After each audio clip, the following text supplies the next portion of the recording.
Well, hey, we're going to try something new today. My name is Jake Vanderloo. I've met Roger, my good friend Roger here, probably about 9 or 10 months ago, Roger, would you say? And Roger's got an amazing story to tell. I've been very fortunate to have spent a fair bit of time over these last few months hearing his story, and I think it's too good not to share. So we thought, what better way to get the story out to his friends and family all over the world than to try to capture some of it on video.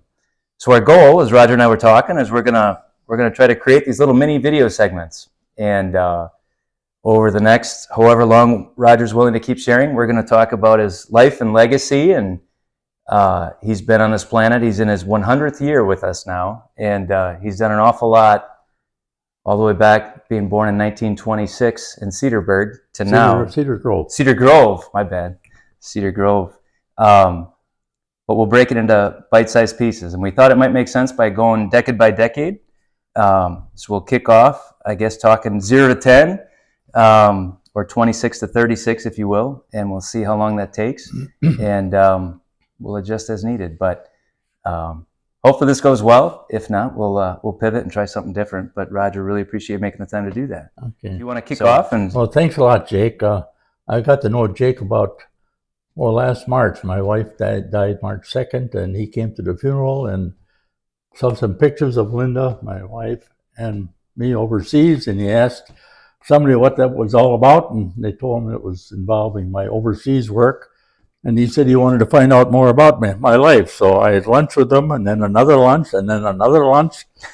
Finally, I said, would you want me to give a talk at your place to your top management? Explain a little bit about what I did overseas. And you said, would you do that? I said, yes. He said, called me the next morning. He said, you're on April 3rd. That's 1 month after my wife passed away. So now we'll go back to my starting point in time. I was born in 1926,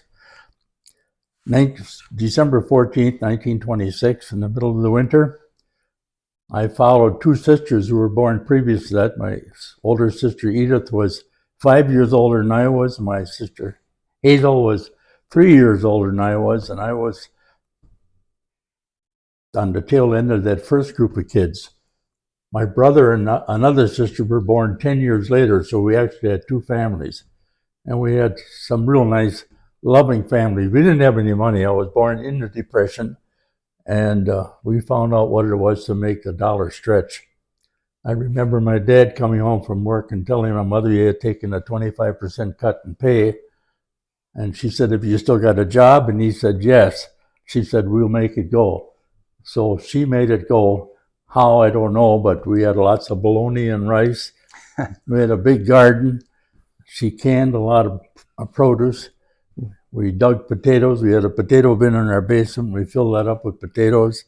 We had carrots. We had onions. We had radish. She canned peaches. She canned beans. She canned tomatoes. And we had a lot of canned goods. Do you remember what it was that he was making back then? Did you ever hear? I checked on the internet what he was making, but it was a very small amount of money. I mean, it was in terms of dollars. It wasn't in hundreds of dollars. But 25% cut in pay when you got three kids in the family, or 3 kids in the family, there's not much money left. And what was he doing? He was a maintenance man in a canning factory, a food processing plant, a plant that I ended up working in later on, 16 years later. So he could do anything. He could fix anything, and he ended up as a maintenance man, even though he started out as just an ordinary worker. He started out nailing boxes. They had wooden boxes for canned peas and corn rather than corrugated paper, and he would nail boxes, and he could nail boxes faster than anybody else. And that's how he started. And he had the same job all of his life. He basically got promoted in this position in that he was basically the plant engineer. For if you wanted to build an addition onto your plant, he would take care of it and build it. He didn't have any high school education, but he could build anything, and it always stayed up because it was built probably twice as strong as it needed to be. Anyhow, that was 1926. I don't remember too much of my first couple of years, but I remember when I was 5 or 6, I was a precocious kid, We had dining room chairs that had a little bracket with two screws in it, and I would take those screws out. And of course, after you take the screws out a couple times, they don't hold anymore. So I'd stuff the bolt holes full of toothpicks or matchsticks, and then I would have it tight. So I went through a lot of matchsticks, and that was my mother's way of keeping me out of trouble by giving me a screwdriver. We didn't have any running water in our house. We had a cistern.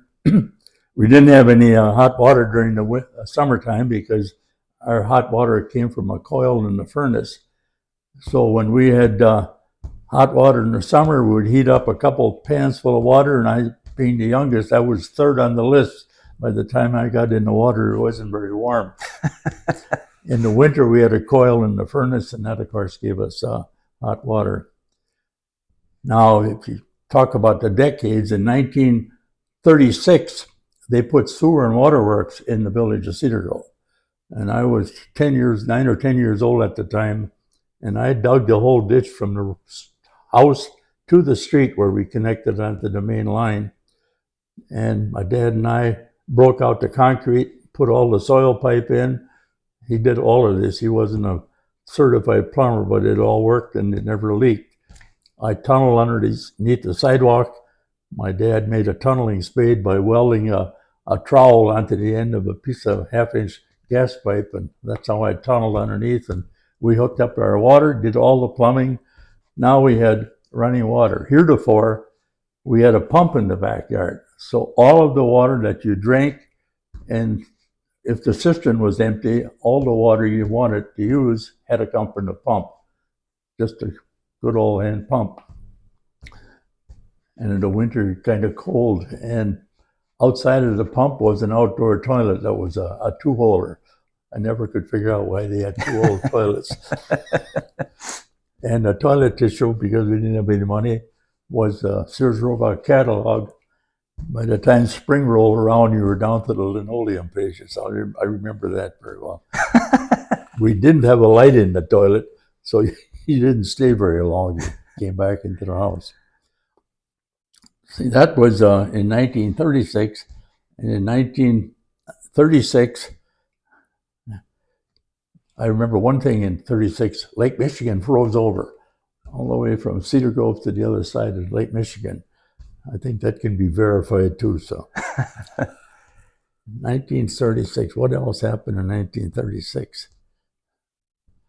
How was it for toys? I know you had mentioned that you had to buy a lot of your own toys. I bought all my own toys because we didn't have any money, but my mother and dad bought me a Lincoln log set.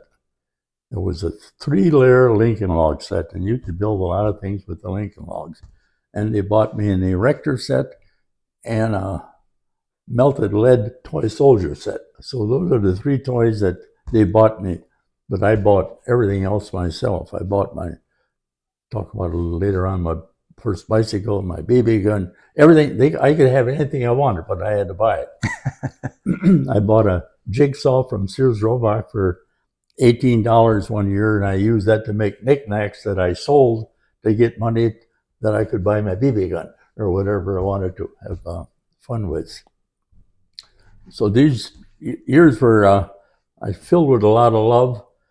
We had to make do. One year, National Biscuit Company came out with a contest at how many words you could make out of the word National Biscuit Company.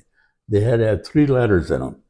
And we worked all winter filling up these 6x8 gray blue line pads.